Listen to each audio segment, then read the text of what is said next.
The MRI scan, MRI standing for magnetic resonance imaging. This consists of a large cylinder, and the patient would enter the cylinder. Around the outside are large magnets using superconductors to make them incredibly powerful. These align the hydrogen atoms within the body. Radio wave pulses are then produced, and these knock the hydrogen atoms out of alignment.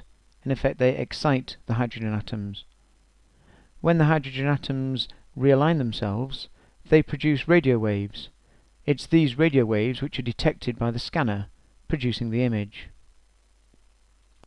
This process is covered in more detail on the proton magnetometer video. The speed of realignment depends on the tissue type. This allows MRI scanners to build up a detailed three-dimensional image of the body.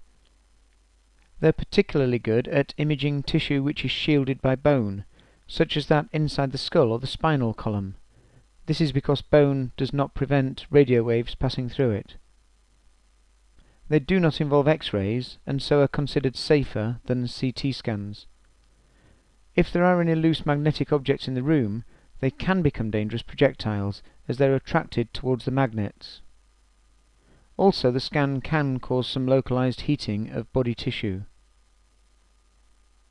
The very strong magnetic fields used would require huge currents supplied to the electromagnets. This would produce a great deal of heat, which would need to be removed. To avoid this problem, superconducting coils are used, and they therefore need to be kept at a very low temperature.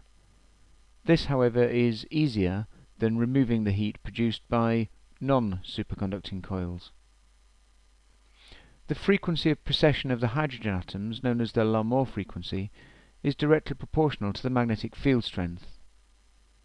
The scanner produces magnetic flux density gradients across the body, so it knows the precise magnetic flux density at any point within the body. By measuring the Larmor frequency of the hydrogen atoms, it can pinpoint precisely where in the body the signal is coming from. A computer then builds up a detailed three-dimensional image of the body from this information.